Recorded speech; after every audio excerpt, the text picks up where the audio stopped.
tú eres conocido como historiador y ahora te ha dado por esto, vamos a enseñarlo para promocionar, luego me tienes que dar una parte de los derechos de autor que cobres, una parte para mí.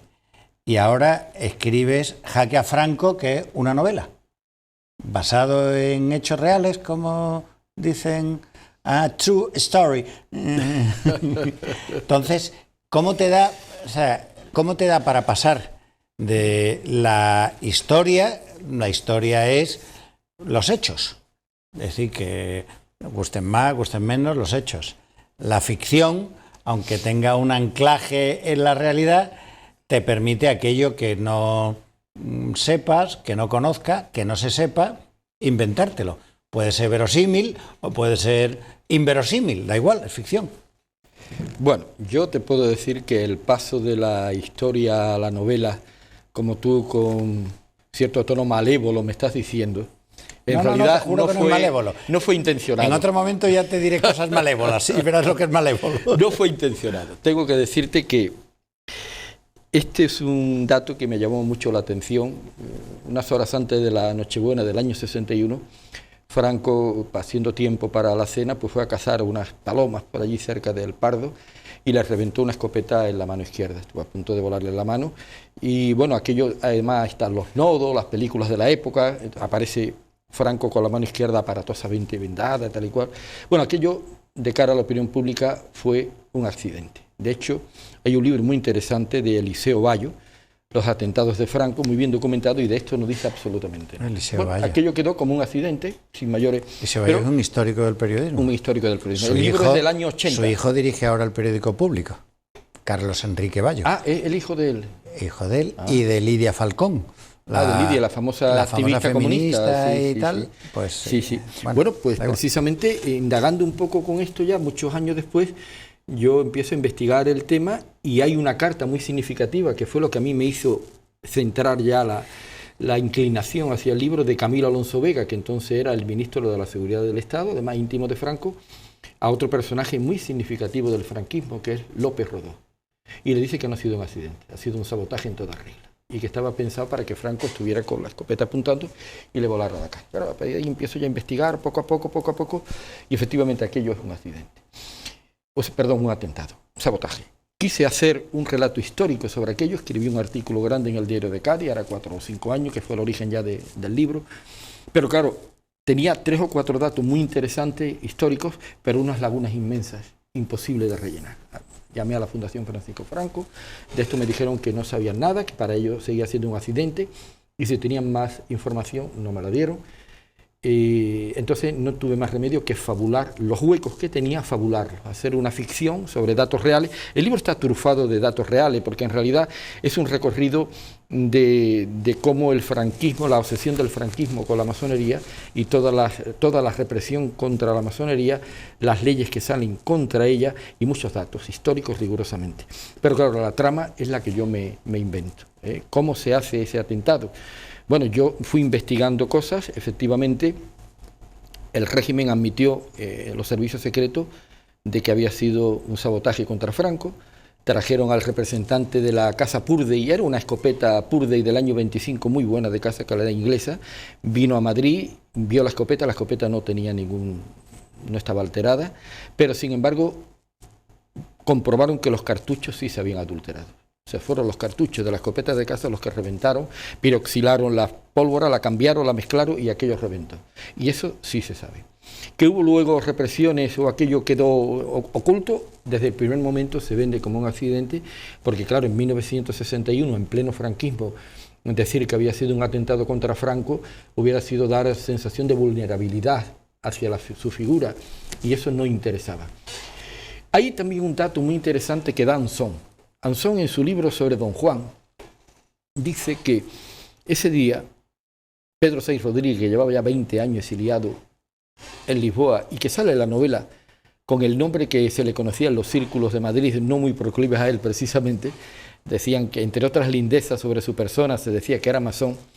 Pedro Saiz Rodríguez. Sí, se decía, pero no está demostrado que Saiz Rodríguez perteneciera a la masonería, pero el régimen que colocaba el remoquete de masón a cualquiera que quisiera desacreditar, estoy hablando de a principios de los años 60, Conocían por un supuesto nombre masónico que era el hermano Tertuliano. Todos sabemos que cuando los masones ingresan en esta hermandad, pues toman un nombre ficticio, que puede ser pues mitológico, de un personaje histórico, alegórico, y a él se le conocía como el hermano Tertuliano. Hay un capítulo dedicado al hermano Tertuliano, y Anson dice que ese día lo llama Seis Rodríguez desde Lisboa.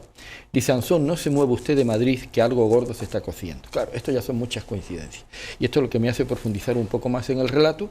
Pero la falta ya de quién fue el que efectivamente pone los cartuchos, eso la historia lo habrá deglutido, y yo lo único que hago es recrear una ficción sobre documentos reales.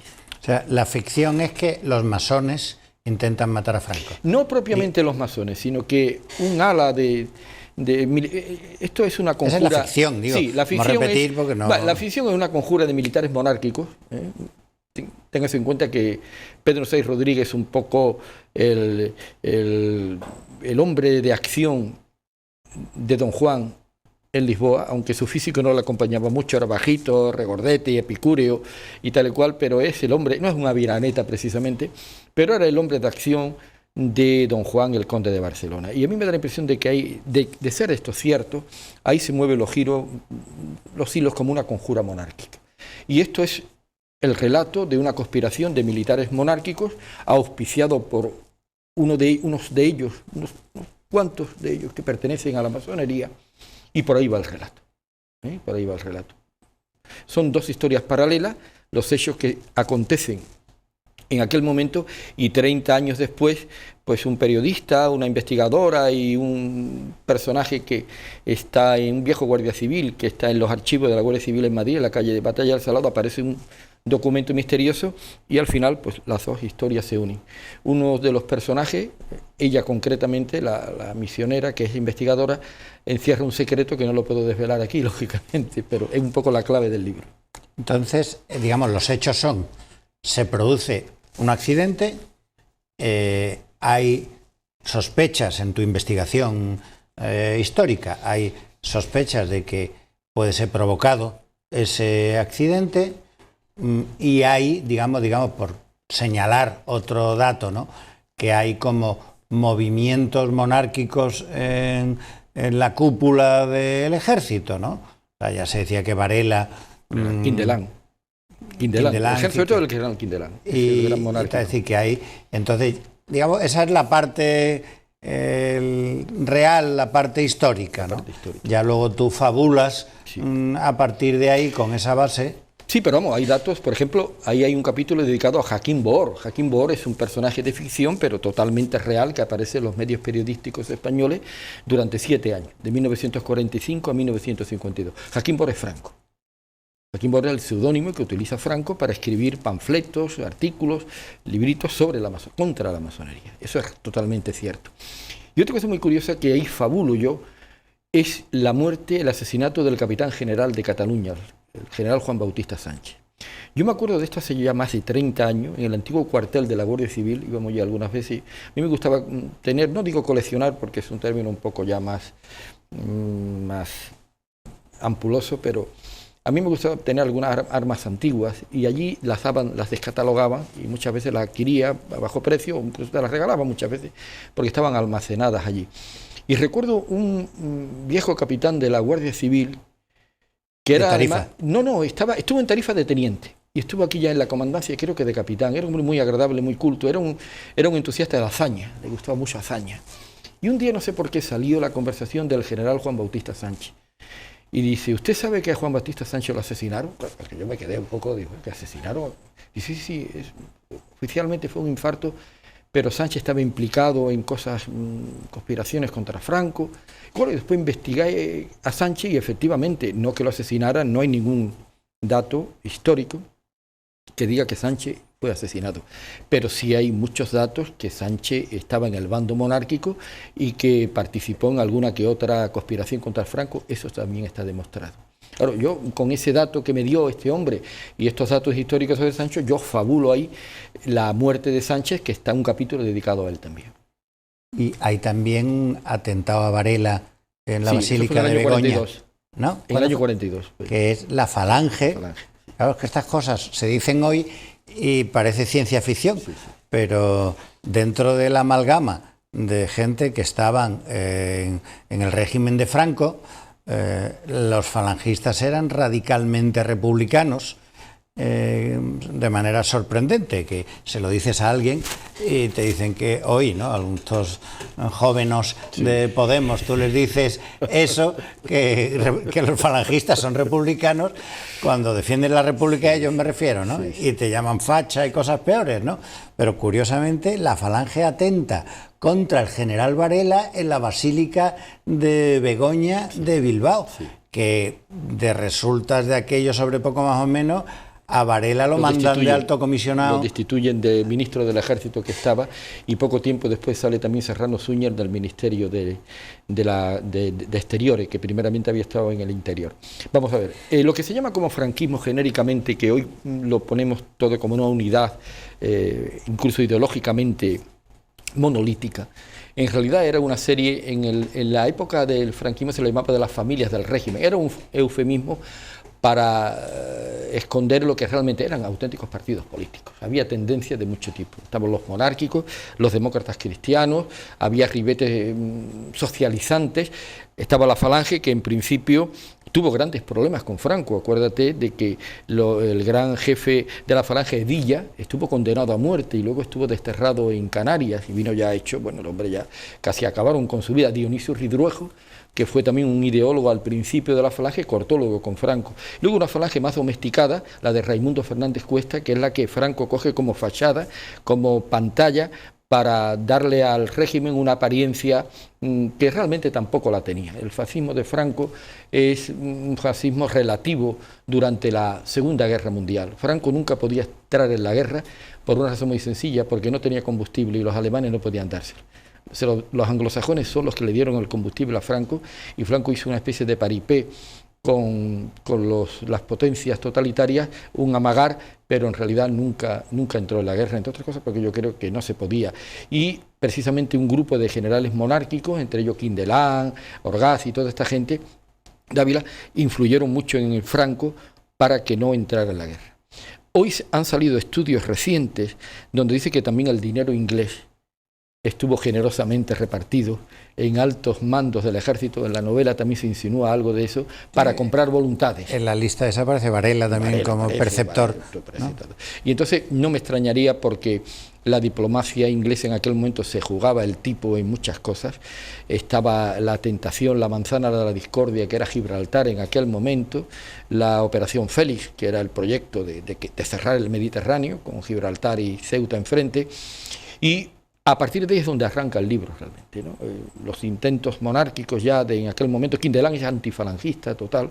Y claro, hoy todo esto lo reducimos muchísimo. Tenemos un sincretismo que me sospecho que es más que por intención, es por ignorancia. Yo te iba a decir que es por ignorancia. Y es verdad que Franco jugó con todas estas familias que se llamaban entonces, pero con gente muy dispar, y que él supo, bueno, utilizar los tecnócratas, los requetés, el Opus Dei, luego en el año ya cuando entra el plan de estabilización del año 59, cuando se le habla claramente a Franco que por este lado vamos a las ruinas, Franco cambia, deja ya el proteccionismo, el paternalismo económico, podríamos decir. Tamames, con mucha mala uva, en una de las obras que escribe, dice que Franco en una boleta que le manda a Carrero Branco había puesto inflación con 2C. Dice, con lo cual, no sé si sabía poca economía o poca ortografía. Esa anécdota la recojo yo también en el libro. Y a partir ya del año 60, 61, empiezan los planes de desarrollo, empieza el acceso de gente, de tecnócratas muy preparados, perteneciente en gran medida al Opus Dei, que era gente universitaria con unas ideas más aperturistas, y realmente monárquicos en su mayoría de ellos. Y estos pues empiezan ya a darle una fachada al franquismo mucho más moderna, y ahí es donde se dan cuenta los antifranquistas que por esa senda liberal, más liberalizante de la economía, y con la bendición de los Estados Unidos y siempre el apoyo del Vaticano, Franco se iba a morir en la cama. Y era el momento de cortar, y por eso yo lo sitúo la acción en 1961. ¿Y hay más atentados a Franco? Bueno, digamos que este es un accidente que quizá pudo ser un atentado, pero ¿hay esos atentados contra Franco? Este no está catalogado como atentado. Esto es Una elucubración mía basándose en hechos reales, en cartas y en documentos que efectivamente dicen que es un atentado. Pero el primer atentado que tiene Franco lo tiene el 18 de julio ya. El 19, cuando él llega a Ceuta y en el cuartel de Serrallo 4 cabos y un sargento que eran anarquistas quieren atentar contra él. Lo que pasa es que uno de ellos se va de la lengua y aquello quedó en agua de borraja. Eso fue el 19 de julio. De julio, sí. Ya Franco tuvo el primer intento de atentado. Luego en San Sebastián hubo un anarquista muy conocido, además, que era un anarquista millonario, en aquella época alquiló un par de casas en Francia, que eran aviones que habían quedado de desecho de un aeródromo privado y los maquilló un poco e intentaron en las regatas de San Sebastián atentar contra él. Lo que pasa es que cuando vieron que había niños y había mucha gente en la playa, desecharon, pero luego se documentó que había sido también un atentado. Luego hubo un descarrilamiento en el año 62, creo recordar, 64, con motivo de los 25 años de paz, que una excursión de requetés y esto que venían hacia abajo, estuvieron el tren por un problema que tuvo técnico, paró con la suerte de que unos metros después había una bomba para explotar y hubiera volado el tren. Y eso se la achaca ya a la incipiente ETA, también en el año 64. Después hay rumores de que Franco tuvo un doble, hay una magnífica película, ¿verdad?, sobre el doble de Franco. Pudo existir, todos los grandes personajes de esta época y de otras han tenido unos dobles. Y que sepamos esto. Ahora, yo estoy convencido que debió de haber más intentos de atentado y que eso se lo ha tragado la historia y eso es muy difícil de demostrar ahora. Pero tengas en cuenta además que Franco, por la propia naturaleza de su régimen, por el propio contexto europeo y por su propia idiosincrasia, un poco desconfiado siempre, es un hombre que salió muy poco de España. Él tuvo una entrevista con Hitler en Hendaya y otra con Mussolini en Bordighera y poco más, o sea, nunca salió de aquí. Y él tuvo el Pardo además como su centro de acción en el centro de España, en el lugar geográfico, y nunca se atrevió. Hubo un momento en que Franco quiso irse cuando él ya acaba la guerra y se instala en Madrid definitivamente, se le pasó por la cabeza vivir en el Palacio Real. Pero lo dice muchos dicen, hombre, ¿y te pareció real? Es un poco fantasioso por tu parte, es una connotación muy fuerte con la monarquía, y entonces fue al Pardo, entre otras cosas también por razones de seguridad, porque estaba más apartado y era más seguro. Pero no se te olvide, Fernando, que Azaña vivió en el Palacio Real cuando fue presidente de la República. Esto hay que decirlo también. ¿Y por qué la masonería, José María? Es porque tú digamos que eres vamos, no sé si he exagerado, a lo mejor me voy a decir, tú eres un experto en la materia, ¿no? Es decir que, vamos a decirlo de otra manera para que no suene tan rimbombante. Tú has estudiado mucho la masonería en Cádiz, etcétera. ¿Por ese motivo has utilizado en tu novela a la masonería? Pues conocer los ritos, las costumbres y la historia y la tradición de la masonería. Bueno, por eso exactamente no. Yo efectivamente la palabra experto no me gusta, pero he trabajado la masonería, es cierto, y he escrito algo sobre ello, he escrito algún que otro libro, artículos y cosas de estas. Y la masonería la utilicé por dos razones. Una, porque desde un punto de vista de la narrativa, pues tiene su gancho. No vayamos a ocultar que eso tiene su gancho, su morbo, por decirlo de alguna forma, ¿verdad? Hablar de Franco y de su gran demonio familiar, como era la masonería, no cabe duda que tiene un plus añadido a cualquier relato, a cualquier obra literaria. Pero luego está también la pertenencia de la supuesta pertenencia de Sainz-Rodrigue a la masonería, y la más que supuesta, acreditada pertenencia de Sainz-Rodrigue a los círculos monárquicos. Entonces yo el binomio monárquicos, masonería y una mínima parte del ejército implicada en ello fue lo que me hizo que en esa trilogía, por decir, más que trilogía, en esa realidad de tres caras, yo me inclinara por potenciar a la masonería, en parte, te lo voy a confesar, por una licencia literaria que me daba a mí, más que literaria, por una licencia argumental, que me daba a mí cierta esperanza de que por ahí el libro podía presentar mayor atractivo. Quizás porque además, José María, toda conspiración precisa del secreto, ¿no? Y la masonería siempre se ha movido, aunque ellos dicen que no es una organización secreta, discreta, sino discreta, ¿no? Pero bueno, así que existe esa leyenda del secretismo que envuelve todo lo relacionado con la masonería, lo cual viene muy bien para una conspiración y por tanto para una ficción, ¿no? O sea que la masonería se presta a ello a priori, ¿no? Bueno, creo yo, ¿no? Es decir, bueno, todas las cosas son secretas, es decir, todas las sectas, los templarios, por ejemplo, ¿no? Sí, es un tema muy manido, pero que efectivamente se presta mucho a la imaginación, se presta mucho a crear luego historias más o menos con morbo, con cierta carga de misterio.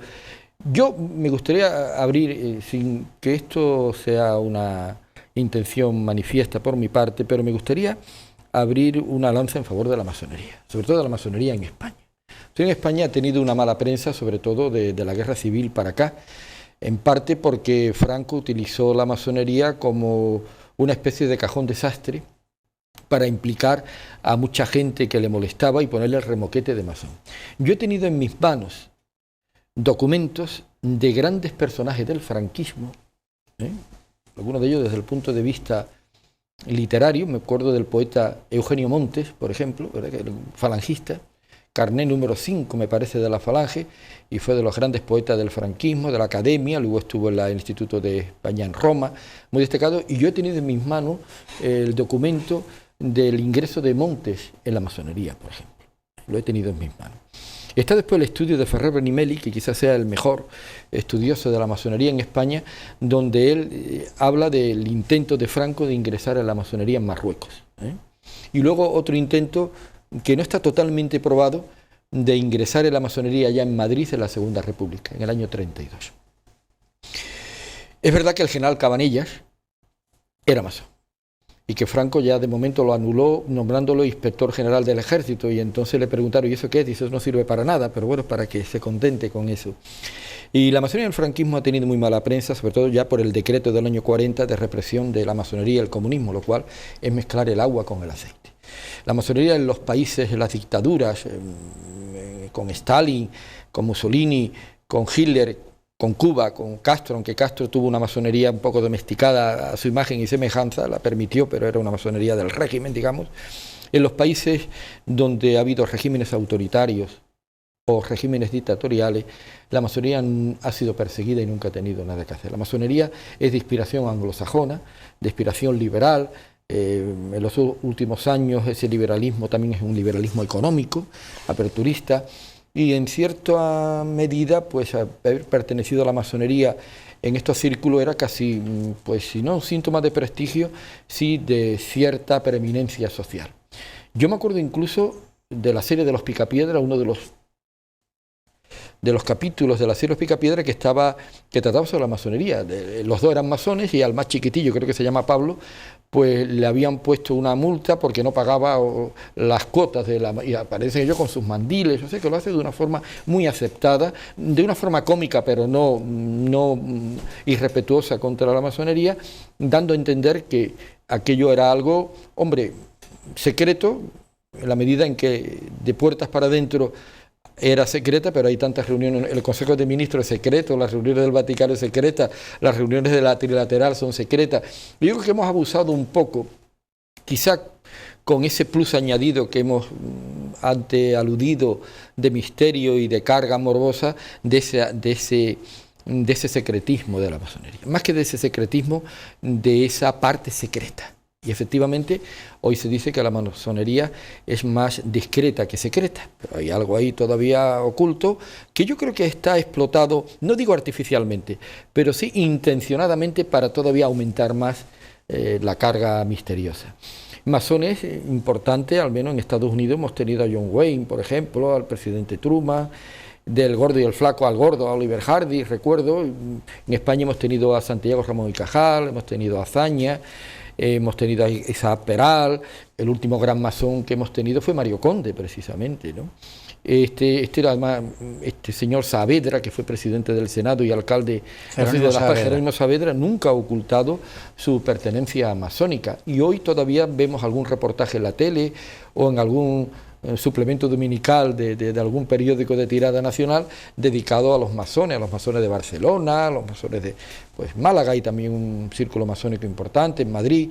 Pero no es que hoy se tome esto como algo anecdótico ni como algo, no sé, peculiar. Existe, lo que pasa es que los planteamientos que hoy puede tener la masonería no son los mismos que la Revolución Francesa, por ejemplo, la época de las Cortes de Cádiz, donde hasta la saciedad se ha dicho que la masonería tuvo un protagonismo preeminente, y bueno, hasta ahora no me sale ningún dato de que la masonería haya tenido ese papel fundamental, por lo menos un dato que yo pueda comprobar históricamente, ¿no? Bueno, vamos a hacer un receso, seguimos dentro de un momento hablando de Jaque a Franco, el libro de José María García León. Volvemos en un momento.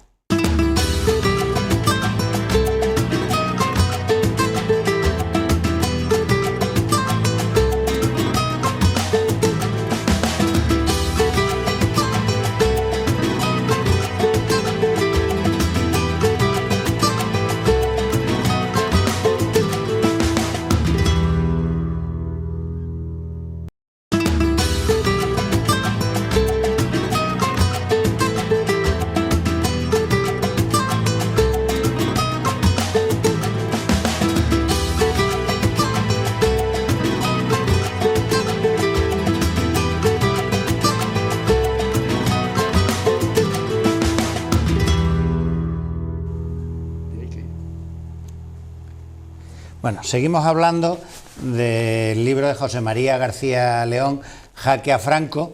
Estábamos hablando de la masonería, que es un asunto que José María ha estudiado mucho.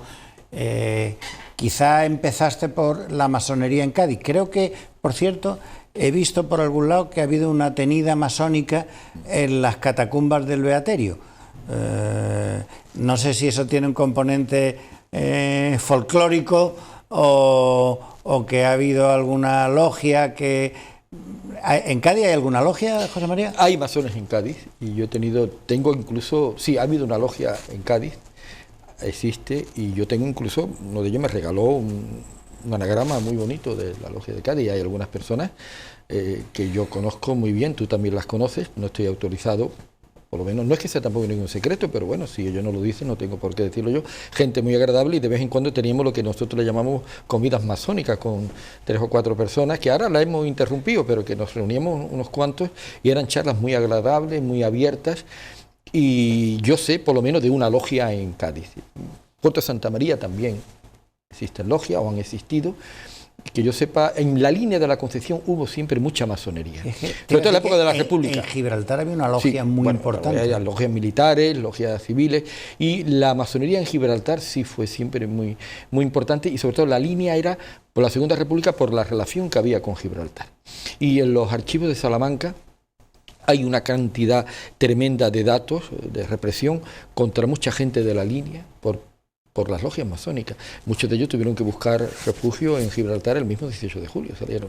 Y se dice que lo que fue la Casa de la Camorra... Sí, bueno, eso fue mucho. ¿Fue una logia también? Eso se ha fabulado en la época de finales del 18, principios del 19. Téngase en cuenta que entonces había aquí en Cádiz era una ciudad permanentemente comercial, había una colonia francesa muy fuerte, y Ramón Solís mantiene una teoría sobre la masonería muy curiosa, y él dice que por aquello del secretismo y por aquello del hermanamiento, nunca mejor dicho, por la calidad de hermanos con la que se denominan los pertenecientes a la masonería, Ramón Solís dice que, claro, como esta era una ciudad eminentemente mercantil y un comerciante de Cádiz tenía que ir a Londres o a Ámsterdam a hablar de negocio con otro, pues a través de la masonería, por el secretismo y por el hermanamiento, era un vínculo, un vehículo comercial muy interesante. Pero la verdad es que lo que a mí me llama la atención de la época esta de la Casa de la Camorra, finales del 18, principios del 19, yo hice un estudio que llamé Los masones de la escuadra de Brest. Brest está hermanada con Cádiz hoy, hablo de 1802, 1803, y un estudio de unos oficiales de Cádiz, uno de ellos me acuerdo con apellido irlandés, Murphy, y estos sí están demostrados que eran masones. Hay luego un documento muy desconcertante que me parece que lo pone un polígrafo de la época, que es Gervasi Panduro, y habla de la existencia en un documento, es un poco fantasioso el relato, habla de que el embajador de España en Viena se encontró un manuscrito donde se hablaba de una logia masónica en Cádiz, estoy hablando del siglo XVIII todavía, se llama Antorchas Resplandecientes, ya el nombre me parece un poco muy elaborado, donde habla de la existencia de 400 y pico de masones, lo cual me parece una barbaridad. Y luego lo que llama también la atención en la época de las Cortes es que personas que ya creo que eran masones, pero luego fueron masones muy activos, caso del conde de Toreno, caso de Alcalá Galiano, que aunque su nombre aparece en el monumento en las Cortes, nunca fue diputado en las Cortes de Cádiz, entre otras cosas no tenía edad para ser diputado, y él en sus memorias dice que no fue diputado, pero alguien se creyó que era diputado, y en el monumento que tenemos allí en la Plaza de España aparece su nombre, no fue diputado. Pues todos ellos luego ya más mayores escriben sus memorias y dicen que la masonería en las Cortes de Cádiz no tuvo ninguna relevancia, y eran masones ellos. Sin embargo, hay algo desde el punto de vista de la prensa de la época. Si uno lee el Diario Mercantil, por ejemplo, hay constantes alusiones a la masonería, pero constantes, a modo de coplillas, de artículos satíricos, pero cada 2 por 3 aparece algo relativo a la masonería, siempre con un matiz irónico contra ella. Luego hay un periódico, El Sol, que se fundó por el marqués de Panés, que era para combatir a la masonería. Entonces aquí hay datos que me despistan. Y luego hay un periódico muy interesante, El Telégrafo Mexicano, por un periodista que estuvo mucho en México, pero que estaba radicado en Cádiz, que era López Cancelada, y hay un artículo muy desconcertante, hablo ya de 1813, están ya las Cortes a punto de clausurarse, donde dice que en el seno de las logias masónicas se reparten todos los cargos importantes, generalatos, embajadas, y esto lo dice el artículo ese en 1813. ¿Que es verdad o no es verdad? ¿Es exagerado o no es exagerado? Es un documento histórico de la época, y lo dice El Telégrafo Mexicano, y además está en la Biblioteca Provincial, en la 3ª planta de investigadores. El que sea, que quiera lo puede consultar. 1813. Entonces, ¿no es verdad que había muchos diputados masones? Porque yo le he llegado a escuchar, no sé si fue Alberto Ramos Santana, que incluso cuando se elige el oratorio de San Felipe Neri, se elige porque tenía forma elíptica, y digamos la forma que tiene la cúpula, es uno de los pocos templos elípticos que hay, y que eso tenía una cierta simbología.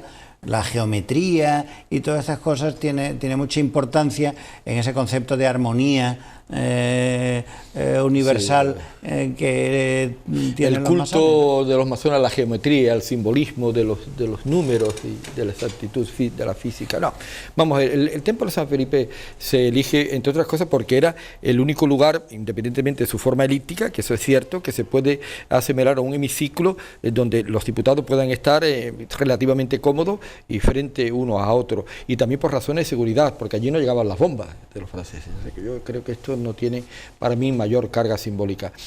Y yo he investigado los diputados, como tú sabes, publiqué un libro en 2 tomos hablando de cada uno de ellos, y otro tomo anterior donde hago un estudio por tendencias políticas, por edades, incluso estudio la oratoria de ello, el aspecto físico por la narrativa que tenemos. Hay de hecho un diputado muy mayor que muere con 96 años, donde los primeros relatos, vamos, más que relatos, descripciones físicas son de un cuadro, y la última muere ya en la época de Sagasta, hay una fotografía ya de él, ¿no? Se ve muy anciano, pero ya en fotografía. Y te puedo decir que de una forma directa ningún diputado lo podemos catalogar de masón. No hay ningún dato que diga, quizá por el secretismo de la masonería, pero ningún dato específico que diga, este diputado está... El único que hay, que está demostrado que es masón, es Mejía Lequerica, que era diputado por Ecuador, diputado por Quito. Yo luego he estado allí en Quito hablando de este tema, y realmente quien despierta más interés es la viuda de Mejía Lequerica, Espejo, Manuela Espejo, que hay además una especie de dependencia parecida a lo que aquí, vamos, de institución, parecida a lo que aquí es la ley de dependencia, y hay una serie de furgonetas y de centros asistenciales y de soportes de ayuda a la gente más necesitada que tienen el nombre precisamente de Manuela Espejo. Tenga en cuenta que los países hispanoamericanos, a los diputados que estaban aquí en Cádiz, que juraron fidelidad al rey y a la Constitución española, en un momento en que aquellos países se estaban independizando de España, pues hay ciertas suspicacias de ellos. Sin embargo, el caso de Mejía es un caso muy singular. Alcalá Galiano, en sus memorias... Dicen que era un gran orador, ¿no? Era de los mejores oradores que ha habido. Era un hombre polifacético, de una gran cultura. Estuvo a punto de no venir a las Cortes de Cádiz porque era muy aficionado, era de un saber renacentista, filosofía, derecho, botánica, y estuvo a punto de no venir a las Cortes de Cádiz porque unos años antes se quiso enrolar con Celestino Mutis en una expedición botánica. Es un hombre muy interesante. Muere aquí en Cádiz víctima de la fiebre amarilla y acabó luego en una fosa común. Yo encontré el testamento de él, lo encontré en la Biblioteca Provincial, e hicimos hace años, hace 3 o 4 años, una edición facsímil que se publicó, comentada por mí. Y Alcalá Galiano, que entonces era un muchacho de 23 o 24 años, dice que él ingresa en la masonería de la mano de un diputado de las Cortes de Cádiz muy aficionado a la revolución más o menos natural de Quito. No puede ser otro que Mejía Lequerica. No puede ser otro que Mejía. Luego, ese dato sí, y además se sabe que Mejía Lequerica tuvo mucho contacto con la masonería, sobre todo con las capas ilustradas también del naciente ya nacionalismo ecuatoriano, que su cuñado Espejo es uno de los héroes allí de la independencia de Ecuador, y Mejía Lequerica, por estos datos, sí se sabe que es masón. Se sabe, por ejemplo, que Bolívar, cuando vino a Cádiz, hay una leyenda allí que dice que Bolívar ingresó en Cádiz en la masonería. Bolívar viene aquí con 21 o 22 años, muy melancólico él, se ha quedado viudo recientemente con una gran depresión, pero sin embargo luego él dice que cuando de verdad ingresó en la masonería fue en París. Y ahí debe existir allí, hasta hace poco se expuso, ahora 20 y tantos años, en la biblioteca del Senado de Caracas, un documento donde se especifica el ingreso de Bolívar a la masonería. Él en su memoria dice que él ingresó en la masonería en Cádiz más por curiosidad que por interés. Lo mismo diría Azaña muchos años después, que ingresó por curiosidad más que por interés. San Martín, hasta la saciedad se ha dicho que pertenecía a la masonería, pero no hay ningún dato seguro de que San Martín perteneciera a la masonería. Posiblemente Miranda sí, porque estuvo mucho en contacto con los círculos ilustrados y masónicos ingleses y norteamericanos, es muy posible. Pero claro, volviendo a los diputados de las Cortes de Cádiz, podemos desenvolvernos por indicios, por datos indirectos, pero afirmarlo categóricamente, yo personalmente, desde el punto de vista histórico, no tengo datos para hacer una afirmación desde un punto de vista científico, considerando la historia como una ciencia social.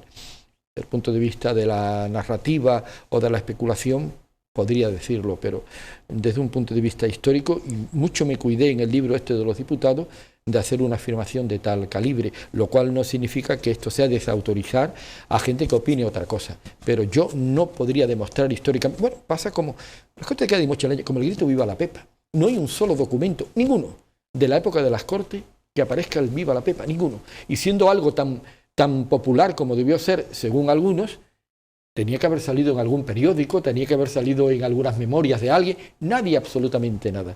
Y si además nos vamos, esto es muy curioso también, a la documentación del primer centenario de las Cortes, el de 1912, no hay ni la más mínima alusión a esto, nunca.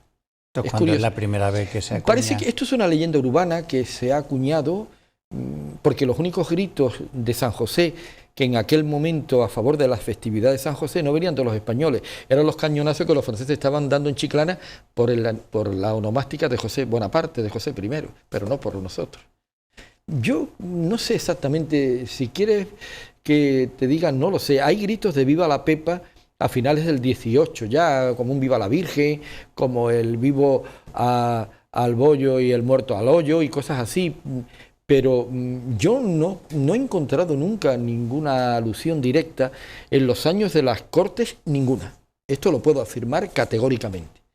Y reto a alguien que en la época de las Cortes me presente un documento donde diga, hombre, es que rebuscar esto es un contrasentido, porque si fue algo tan popular, no haría falta rebuscarlo, aparecería por sí solo.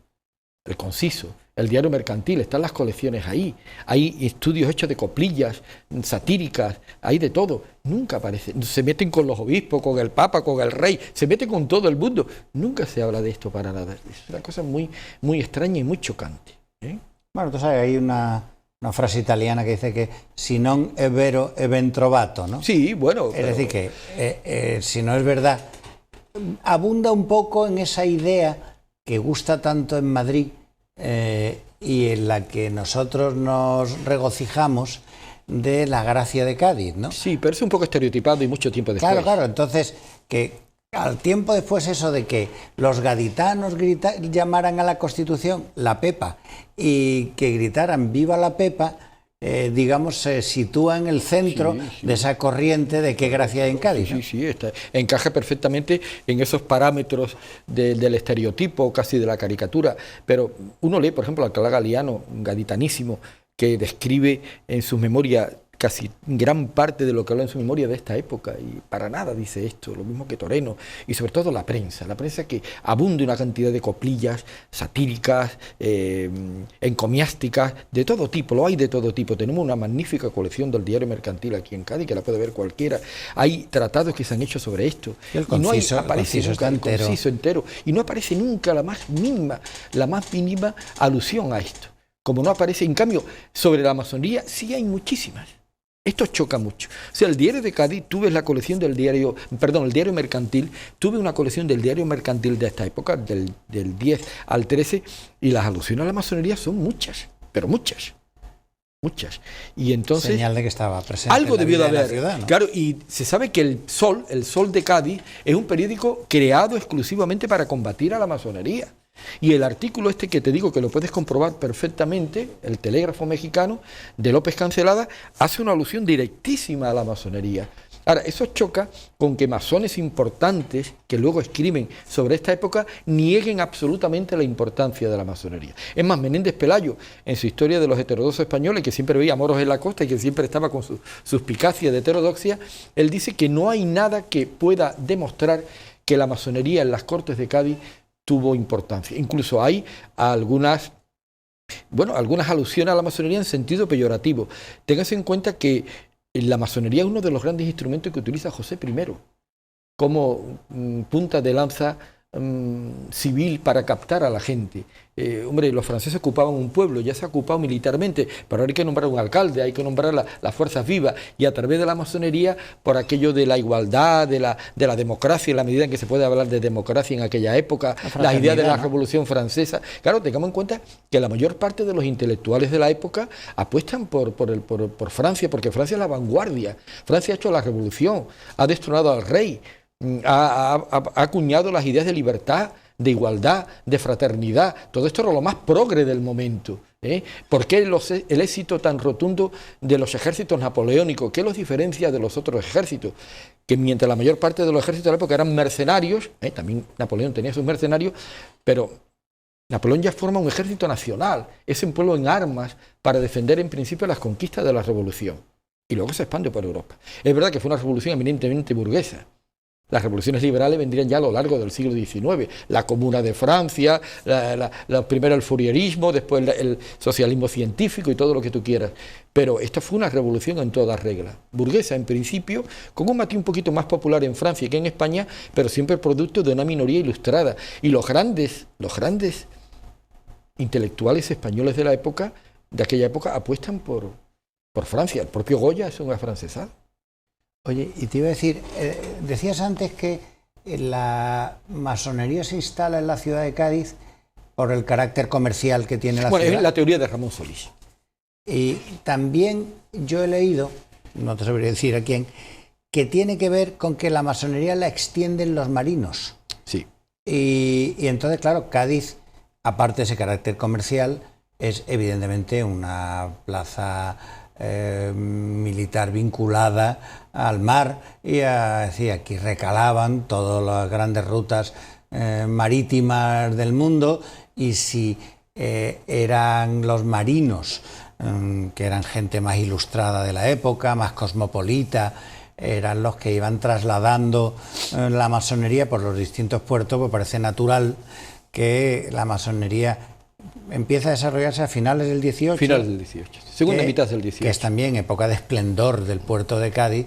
Es normal que algún marino la trajera y que prendiera en una ciudad con una colonia importante de extranjeros. de italianos, ingleses, escoceses, franceses, etcétera, ¿no? Sí, bueno, esto encaja perfectamente con lo que hemos dicho antes. A través del puerto de Cádiz no solamente llega la masonería, llega otras muchas cosas, ¿eh? Llegan todas las novedades que hay en el momento. Y acuérdate de los masones de la escuadra de Brest, que te hablé de principios del siglo XIX, finales del XVIII, y obviamente todo lo que sea puerto de mar es un vehículo de esnovismo, de vanguardia y de ideas nuevas que vienen por ahí. Está claro que en el interior no podría llegar esto. Ideas ilustradas, ideas revolucionarias, y bueno, y eso es perfectamente compatible también con estos datos que tenemos, con lo que dice Ramón Solía al principio y otras muchas cosas que ocurren, ¿no? Aquí la colonia francesa es muy numerosa, llegó a haber cerca de 2000 personas de colonia francesa. Por ejemplo, el que fundó el Diario Mercantil de Cádiz es un francés, que luego en la época de la Guerra de la Independencia, tengamos en cuenta que el gran telón de fondo, el gran marco de las Cortes de Cádiz en la Guerra de la Independencia, y que a mucha gente esto parece que se le olvida. Y estuvo detenido un tiempo y estuvieron a punto de ser depurado simplemente por ser francés. Estuvo un poco en el punto de mira. Luego, claro, se demostró que no tenía era el barón de Breil, que fue fundador en 1802 del Diario Mercantil. Y muchos integrantes de la colonia francesa en Cádiz fueron como mínimo objeto de recelos y de sospechas en la época de las Cortes simplemente por ser franceses. Lo cual marca ya una idea. Te había preguntado antes si la Casa de la Camorra llegó a ser logia, pero si no, ¿hubo una logia, un espacio físico de la masonería en Cádiz en algún sitio? Vamos a ver, se fantasea un poco con lo que sería hoy el actual Casino Gaditano, que entonces era la Casa de los Istúriz. En la época, 6 años después de las Cortes de Cádiz... ¿Istúriz era masón? Istúriz sí, los hermanos Istúriz parece que son masones los dos, sobre todo Francisco Javier Istúriz. Tomás muere muy pronto, era diputado, muere con 38 años, y es curioso porque ya en aquel momento la masonería, en la época ya del trienio liberal, que yo hice mi tesis doctoral sobre el trienio liberal, del 20 al 23, le dedico un capítulo ahí a la masonería, y es cuando ya la Constitución de Cádiz es cuando de verdad se implanta, porque en la época de las Cortes aquello fue un poco muy superficial, pero luego con el golpe de Estado del ejército, el golpe de Riego, de todos los militares aquellos del momento, entonces cuando se implanta de verdad como norma del Estado la Constitución de 1812. Por eso se llama trienio liberal del 20 al 23.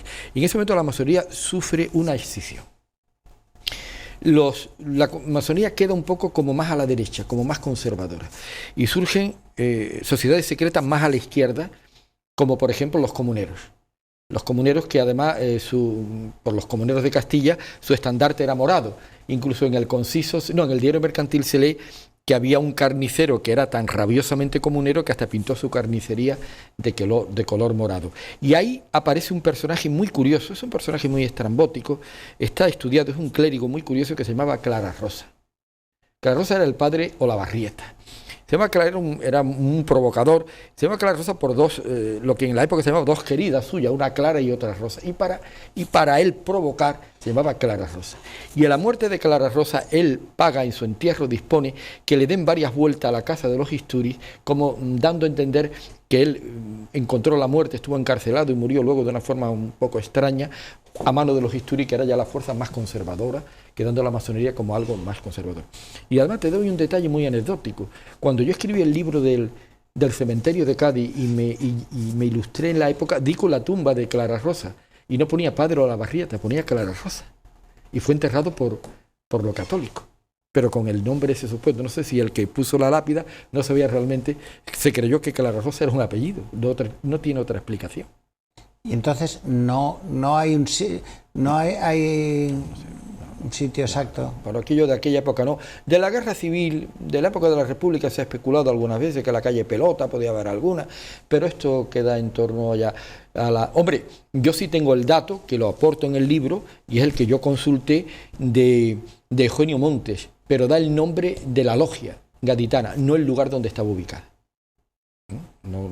Y su dependencia del Gran Oriente andaluz, creo que era. Y ese dato aparece también ahí en el libro, cuando Eugenio Montes estuvo aquí en Cádiz de catedrático de instituto.